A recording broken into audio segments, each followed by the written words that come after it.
صلی اللہ تعالیٰ علی محمد صلی اللہ علیہ وسلم. کیسے ہیں آپ سب؟ ٹھیک ہیں، خیریت سے ہیں؟ الحمدللہ عز و جل. اس وقت ہم گاڑی میں ہیں اور طائف شریف کی زیارتوں کے لیے جا رہے ہیں، اور بڑے عرصے کے بعد ایک بار پھر طائف جانے کا موقع مل رہا ہے. طائف وہی تاریخی شہر ہے جہاں میرے آقا علیہ الصلوۃ والسلام نیکی کی دعوت دینے، اسلام کی دعوت دینے تشریف لے گئے تھے، اور وہاں بڑا ظلم ہوا نبی پاک علیہ الصلوۃ والسلام پر. میں انشاءاللہ نیت ہے کہ طائف میں اس واقعے کو جا کر بھی بیان کریں گے، اس کو ریکارڈ بھی کریں گے آپ کے لیے. اور سبحان اللہ، میرے آقا کا بچپن جس جگہ پر گزرا وہ طائف سے آگے بنو سعد کا وہ علاقہ ہے جہاں بی بی حلیمہ سعدیہ رضی اللہ تعالیٰ عنہا کے ساتھ نبی پاک وہاں رہے، اور اس جگہ کو کرم فرمایا، شرف عطا فرمایا. انشاءاللہ وہاں بھی جانے کا ارادہ ہے. اور شق صدر جہاں ہوا، نبی پاک کے مبارک سینے کو کھولا گیا اور نور کی برسات کی گئی. انشاءاللہ وہاں بھی حاضری کا ارادہ ہے. تھوڑا سا لیٹ ضرور ہو گئے. مکے سے تقریباً 1.5 گھنٹے کا راستہ ہے طائف، اور پہاڑی علاقہ ہے. جس طرح ہم اگر اسلام آباد سے مری جاتے ہیں تو جس طرح روڈ زگ زیگ ہے، اسی طرح کے روڈز ہیں. تو ابھی ہم نے سفر شروع کیا ہے، اور الحمدللہ کافی اسلام میرے ساتھ ہیں.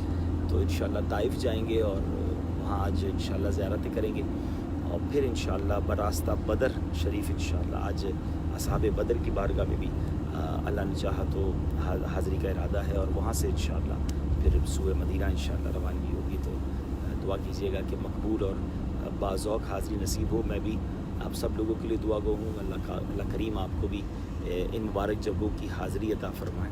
اور واقعی ان جگہوں پر آتے ہیں تو یاد مصطفیٰ صلی اللہ تعالیٰ علیہ وسلم مزید تازہ ہوتی ہے، ایمان بھی تازہ ہوتا ہے کہ کیسے یہاں اسلام پھیلا، کتنی مشکلوں سے دین پھیلا. نبی پاک کا جو ابتدائی دور تھا وہ ضرور پڑھیں، بچوں کو بھی پڑھائیں. میں نے بیانات بھی کیے ہیں، پچھلے دنوں بھی میرا ایک بیان تھا، اگر آپ نے دیکھنا ہو تو ایمان کی قدر کیجئے. یہ میرا بیان اگر آپ یوٹیوب پہ یا پیج پہ سرچ کریں گے تو مل جائے گا آپ کو. اس کو ضرور دیکھیں، اپنی فیملی کے ساتھ دیکھیں. ہمارے بچوں کو پتہ تو چلے کہ ہم ایمان والے بنے. مسلمان پاکستان، انڈیا میں اور جو یورپ میں مجھے سن رہے ہیں، یہ کیسے ایمان والے ہو گئے؟ یہ اتنا آسانی سے اسلام نہیں پھیلا ہے.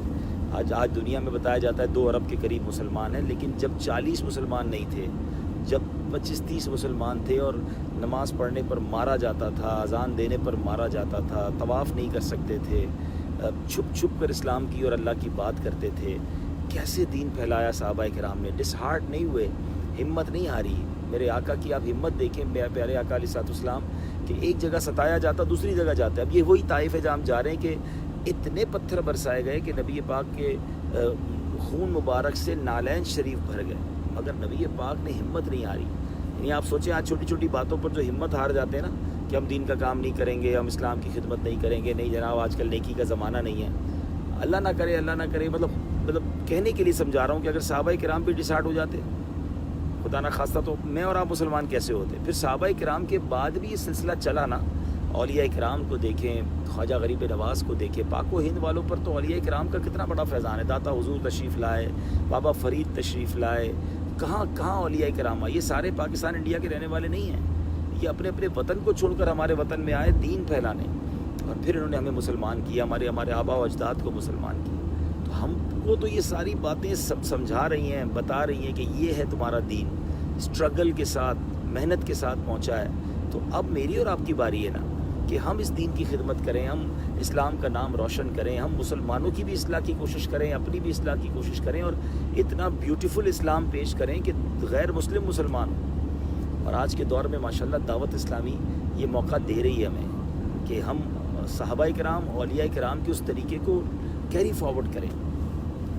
اللہ پاک مجھے بھی یہ ذوق دے، شوق دے، اور آپ کو بھی نصیب فرمائے. طائف کی وادیوں میں جا کر مزید ان باتوں کو اپنے ذہنوں میں دہرائی کریں گے، مزید ان باتوں کو دیکھیں گے انشاءاللہ. چلیں آپ کو ہم انشاءاللہ مبارک جگہوں کے راستے دکھاتے ہیں. سبحان اللہ، مکہ پاک میں میرے آقا نے زندگی کے 53 سال گزارے ہیں، اور یاد رہے کہ 63 سالوں میں سے 53 سال میرے آقا نے مکے میں گزارے ہیں. جگہ جگہ میرے آقا کی یادیں ہیں، یہاں کے پہاڑ، یہاں کے روڈ، یہاں کی فضائیں.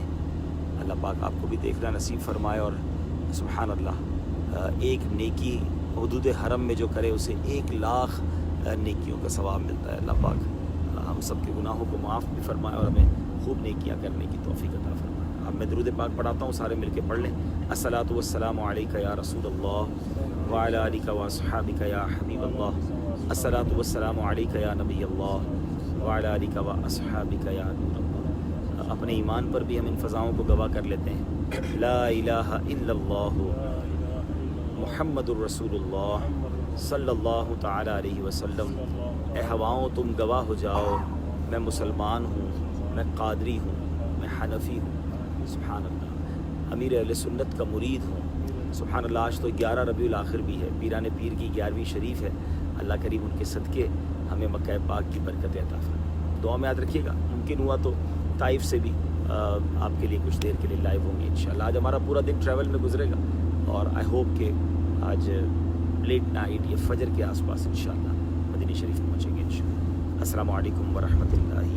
ہمارے اسلامی بھائی بھی ہمارے ساتھ ہیں. سب سلام کر دیں بھائی ہمارے پہ. السلام علیکم ورحمۃ اللہ وبرکاتہ. ماشاء اللہ ماشاء اللہ.